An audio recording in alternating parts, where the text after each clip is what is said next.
जय हिंद। मैं हूं इब्राहिम। आप देख रहे हैं सत्य शोधक नंबर वन। आज हमारे बीच मौजूद सेबी भाई, जिनको मीरा भाईंदर के अंदर में जिनकी पकड़, जिनकी पहचान एक समाज सेवक के नाम पे है, और ये किसी नाम के मोहताज नहीं है। हम इनसे जानते हैं कि जिस तरह से आज के वक्त में आप लोगों की एक यूनिटी पार्टी बन करके चल रही है जी। और यहाँ से तो उद्धव गुट का कोई भी नहीं खड़ा है। आप लोग कांग्रेस को समर्थन दे रहे हैं, कर रहे हैं। तो क्या लग रहा है कि मुजफ्फर हुसैन जी जो 145 के अंदर में अपनी पकड़ बना पाएंगे आने वाले इलेक्शन के अंदर में? जी, बराबर बोले आपने। हम लोग महाविकास आघाड़ी को हमारे मातोश्री का आदेश हम लोग पालते हैं। जमाने से वो एक लिखा हुआ है कि जो वहां का आदेश आएगा वो हर शिवसैनिक दिलो जान से पालता है।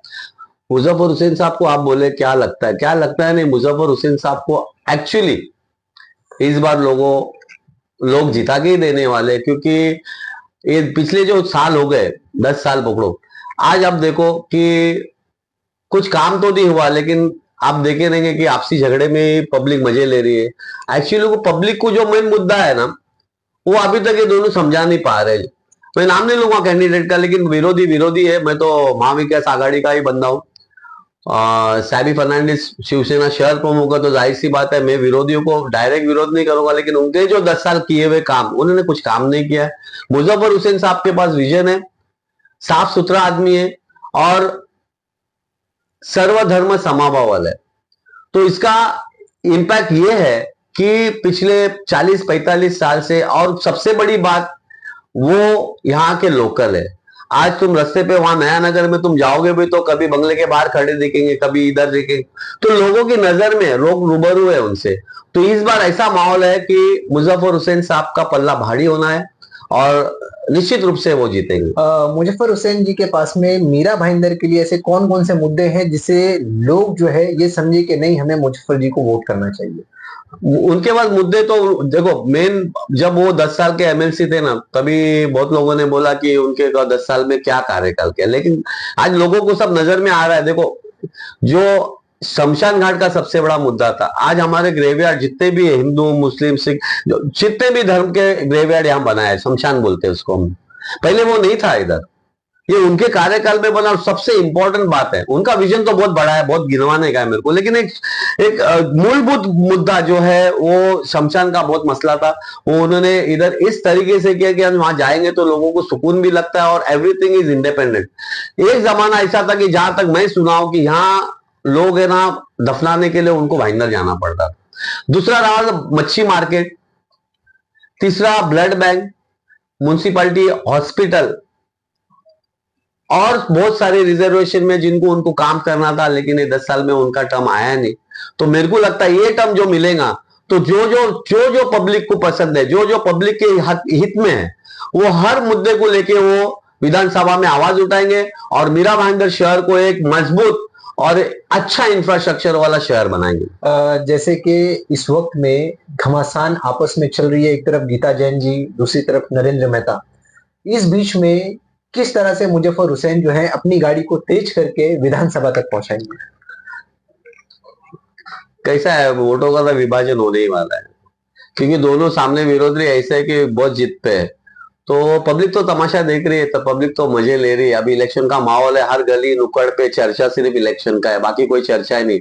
जो तो बिरावड़ में बहुत सारे चर्चे होते रहते हैं, लेकिन अभी फिलहाल इलेक्शन का ही माहौल है। दोनों के वोट विभाजन तो होने ही वाले हैं, तो उसका निश्चित रूप से हमारे मुजफ्फर साहब को फायदा होगा। और सेकेंड थिंग, अभी वोट प्रतिशत भी बढ़ गया है, तो ऐसा नहीं कि अपने वोट्स जितने भी ज्यादा बढ़ गए तो वो सब विरोधी को जाएगा। कुछ महाविकास आघाड़ी के पल्ले में रहेगा, कुछ शिवसेना का रहेगा, तो ये सब मूल इकट्ठा करेंगे वोट, तो इनको तो लीड मिलेगी मिलेगी। सेबी फडणवीस जी, यहाँ पर हमारे मीरा भाईंदर में लगभग मेरे ख्याल से 1.5 से 2 लाख जो है वो हमारे क्रिश्चियंस वोट है। यस। तो जो हमारे क्रिश्चियंस वोट 2 से 1.5 लाख है, वो क्या कांग्रेस की तरफ में ज्यादा उनका रुझाव है, जिस तरह से आप उनके लिए मेहनत कर रहे हैं? नहीं, मैं तो किसी के वोट के बारे में तो कमिट नहीं कर सकता कि ये बंदा उधर ही वोट देगा। मैं मेरे कम्युनिटी का मैं बताना चाहता हूँ कि मेरी कम्युनिटी पीसफुल लिविंग कम्युनिटी है, क्रिश्चियन लोग और एजुकेटेड लोग है। तो ये जो इलेक्शन है ना, जो एजुकेटेड है ना, उनको सोचना चाहिए कि तीनों में से कौन सही है पब्लिक के लिए। तो इस वक्त मेरे को लगता है रेशियो में तो मुजफ्फर हुसैन साहब ही है। और हाँ, साल क्रिश्चियन का तो जाहिर सी बात है, क्रिश्चियन लोग हमेशा कांग्रेस फेवरेट है। मैं खुद शिवसैनिक हूँ।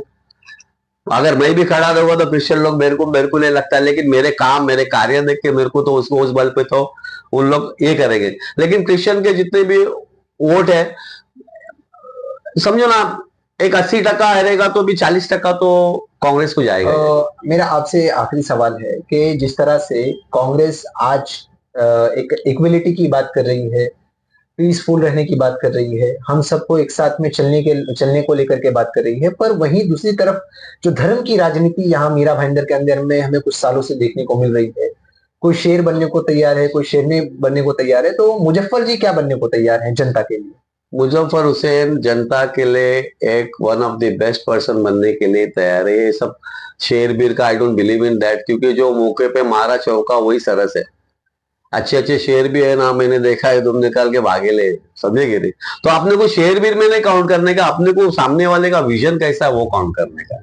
आप समझे, मुजफ्फर हुसैन को अगर मीरा रोड में कोई जानता है तो हर वो इंसान जानता है कि ये मूलभूत सुविधा के लिए यही आदमी बंदा करेगा, क्योंकि इन्होंने ही पहला जो नींव रखी थी, जो फाउंडर थे मीरा रोड के, वो मुजफ्फर हुसैन की फैमिली थी। तो जाहिर सी बात है वो पब्लिक के लिए कुछ अच्छा ही सोचने वाले, ना कि अभी ये टेंडर बिंडर की लड़ाई हो रही है, सब बीच ने ये किया वो किया। यही हम लोग, हमको आज तक न्यूज में ये सुनने नहीं या ये इलेक्शन में कि बाबा मैं ये चीज करने वाला और ये चीज पे मैं अमल रहने वाला हूं। आज तक जितने भी न्यूज आ रहे हैं कि वो उसको कपड़ा फाड़ रहा है, वो इसका ये कर रहा है, ये सब हो रहा है, तो पब्लिक भी समझदार है, पब्लिक देखती है। पब्लिक को आगे चल के यही सोचने का कि आने वाले 20 तारीख को कौन हमारा भला करेगा। इन लोग सब 5 साल के मेहमान है, सब 5 साल आ गए तो फिर कोई किसी को पूछता नहीं। ये मेरा 20 साल का एक्सपीरियंस है। लेकिन मुझे नहीं लगता मुजफ्फर हुसैन साहब को अगर चांस मिला है तो जरूर पब्लिक के लिए और पब्लिक के लिए ही डेडिकेशन दिखाएंगे, ये मेरा कहना है। मैं बाकायदा डेमो देता हूं, यहाँ लोग आएंगे ना तो मैं डेमो मेरी तरफ से जितना मैं कर सकता हूं मेरे महाविकास आघाड़ी के लिए, मैं उतना तत्पर उतरने के लिए तैयार हूं। आप सही बोले। जैसे बता सकते हैं कि इसमें वोट किस तरह? ये अभी देखो, ये अपन बैलेट करने, ये अपन जाते हैं वोटिंग करने के लिए, तो आप जाहिर सी अपने को ये प्लेट मिलता ही है। इसमें सब कैंडिडेट्स के नाम रहते हैं, उसके चिन्ह रहते हैं। लेकिन बहुत से लोगों को है ना ढूंढते रहते हैं या कंफ्यूज हो जाते हैं एक बार अंदर जाने के बाद। लेकिन मेरा मेरा मेरा प्रयास ये रहता है कि जो भी आएगा मेरे यहाँ मिलने के लिए, तो उनको मैं पहला ये डिब्बा दिखा के बोलता हूँ, इस बार इलेक्शन को जाएंगे तो नंबर 3 याद रखो। 3 नंबर पे मुजफ्फर हुसैन सर का ये बटन है और ये बटन ऐसा दबा लेने का। ये मैंने अच्छा डेमोन्स्ट्रेशन दिया है, बहुत लोगों को दिया है, और मैं बहुत मेहनत करूंगा। 8 दिन है, मैं लोगों तक जाऊंगा कि हमको इस बार ये बटन दिखा के हमारे सब लोकहित का भला करने का, तो हमको मुजफ्फर हुसैन को ही जिताना। बहुत बहुत शुक्रिया हमसे बात करने के लिए। ये थे सेबी फर्नांडिस, जिन्होंने हमें ये बताया कि मुजफ्फर हुसैन को जिताने के लिए ये किस तरह से मेहनत कर रहे हैं। जिस तरह से मातोश्री का जो आदेश है, वो आदेश इनके लिए उस तरह का आदेश है जैसे भगवान स्वयं हाजिर होकर के अपने जो शिष्य होते हैं उन्हें देते हैं। उसी तरह का आदेश सेबी फर्नांडिस भी काफी पालन करते हैं और जितने भी शिवसैनिक है वो सभी पालन करते हैं। अब देखना यह है कि आने वाले 20 तारीख को जनता जो है कितने नंबर पर बटन दबाती है, और 23 तारीख को फाइनल हो जाएगा कि आखिरकार कौन जो है जीत करके विधानसभा में बैठ करके मीरा भाईंदर के लिए, मीरा भाईंदर की जनता के लिए आवाज उठाता है। दोस्तों, आप लोगों की राय मुजफ्फर हुसैन जी पे क्या है, जो सेबी जी ने कहा है उन पे क्या है, कमेंट करके जरूर बताएं। वीडियो अच्छा लगा तो इसे दूर तक पहुंचाएं। मैं इब्राहिम, जय हिंद, जय महाराष्ट्र। नमस्कार।